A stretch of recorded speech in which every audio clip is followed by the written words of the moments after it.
Hello दोस्तों, नमस्कार। स्वागत है आपका हमारे YouTube channel rise with Mukesh Khare में। और मैं हूं आपका एंकर एवं मोटिवेशनल स्पीकर मुकेश खरे। साथियों, जैसा कि विदित है कि 15 अगस्त नज़दीक आने वाला है और हम सभी लोग स्वतंत्रता दिवस मनाने के लिए तैयारियों में लगे हुए हैं। तो साथियों, आप भी यदि 15 अगस्त के लिए कोई भाषण तैयार करना चाहते हैं तो मैंने आपके लिए एक अच्छा सा वीडियो तैयार किया है। और यकीन मानिए कि आपने इस वीडियो को चुना है तो निश्चित रूप से आपको एक अच्छा मटेरियल प्राप्त होने वाला है। तो साथियों, मैं ज़्यादा वक्त न लेते हुए अपना वीडियो यहीं शुरू करता हूँ। आदरणीय अध्यक्ष महोदय, मुख्य अतिथि महोदय, सम्मानीय विशिष्ट अतिथिगण एवं समस्त सम्मानित साथियों, जैसा कि विदित है कि आज हम सभी यहाँ पर 15 अगस्त स्वतंत्रता दिवस को मनाने के लिए यहाँ पर एकत्रित हुए हैं। साथियों, आज के ही दिन 15 अगस्त को 1947 में हमारे देशवासियों को सुनहरी आज़ादी प्राप्त हुई थी। अंग्रेज़ों की गुलामी की जंजीरों से हम छूटे थे और इस आज़ादी को प्राप्त करने के लिए हमारे देश के वीर सपूतों ने ना जाने कितनी यातनाएं सही, उनको अपने जीवन का बलिदान करना पड़ा। और या यूँ कहें कि अपने जीवन की परवाह ना करते हुए उन्होंने अंग्रेज़ों से लोहा लिया और उसी का ये नतीजा है कि आज हम आज़ादी की खुली हवा में सांस ले पा रहे हैं। साथियों, हमारे देश की वीर सपूतों जैसे महात्मा गांधी, पंडित जवाहरलाल नेहरू, सरदार वल्लभ भाई पटेल, चंद्रशेखर आज़ाद, भगत सिंह और न जाने कितने वीर सपूतों ने अपनी जान न्यौछावर कर दी इस आज़ादी को प्राप्त करने के लिए। साथियों, वास्तव में इन सब की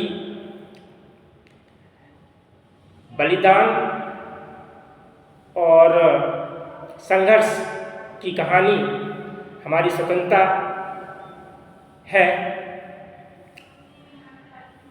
उनका इस संघर्ष के पीछे सपना यही था कि आने वाली पीढ़ी आज़ादी की हवा में सांस ले सके।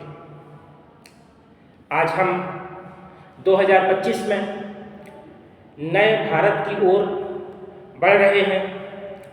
एक डिजिटल भारत, एक सशक्त भारत, एक आत्मनिर्भर भारत।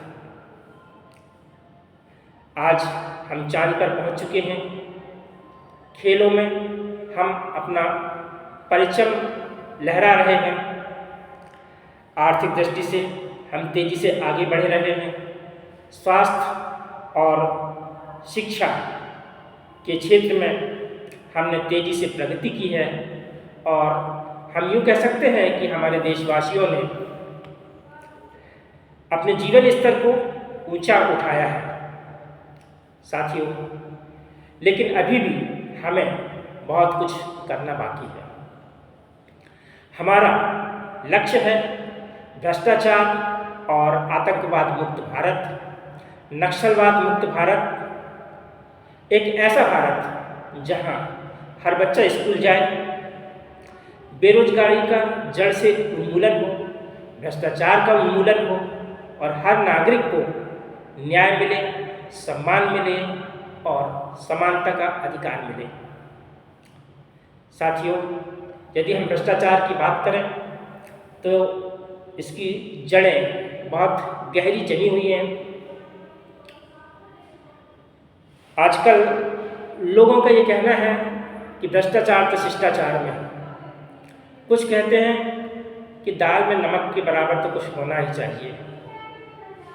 कोई कहता है अरे सब्जी भाजी का खर्चा तो निकलना ही चाहिए।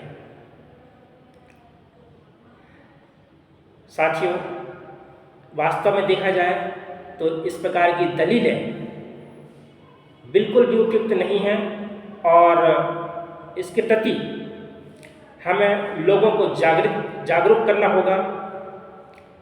समस्त सरकारी कार्यालयों में इस जागरूकता अभियान को चलाना होगा और मैं तो कहता हूँ कि यह केवल कर्मचारियों तक सीमित ना हो, बल्कि उनके परिवार में भी इस जागरूकता की आवश्यकता है। क्योंकि होता यह है कि जब कर्मचारी की पत्नी कहती है कि देखो पड़ोस वाले वर्मा जी हमेशा 2-3 साल में नई कार बदलते रहते हैं और तुम एक हो कि पुरानी कार लेके चलते रहते हो, आखिर वो भी तो तुम्हारे ऑफिस में है, वो भी तो तुम्हारी पोस्ट पर है।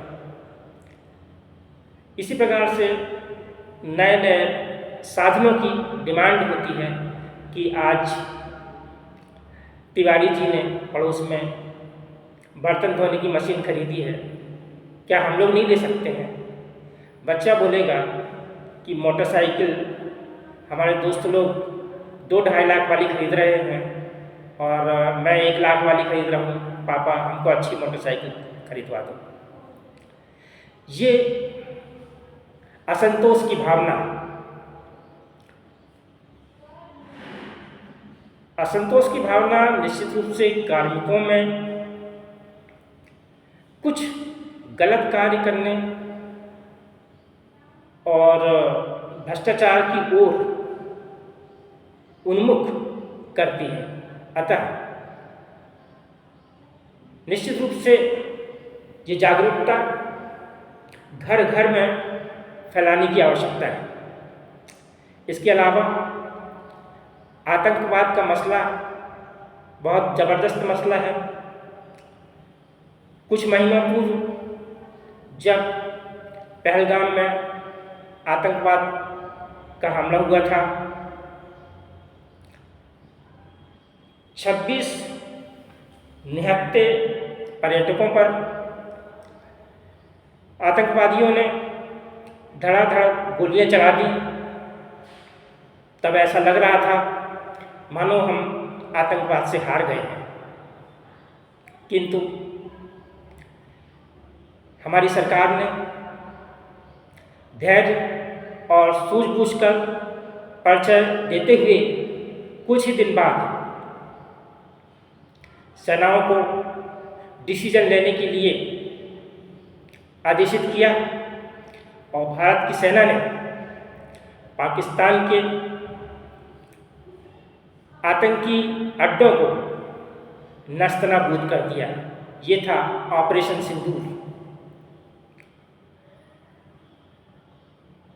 ऑपरेशन सिंदूर के बाद जुलाई के अंतिम सप्ताह में ऑपरेशन महादेव चलाया गया, जिसमें आतंकवादियों को ढूंढ ढूंढ कर मारा गया।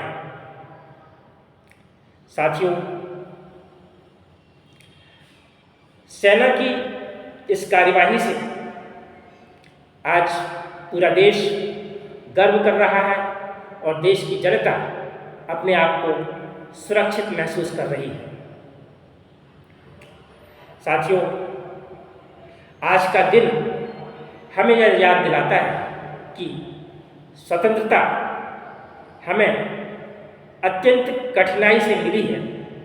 इसलिए स्वतंत्रता हमारा केवल अधिकार ही नहीं है, बल्कि यह हमारे कर्तव्यों की ओर भी हमें इंगित करता है।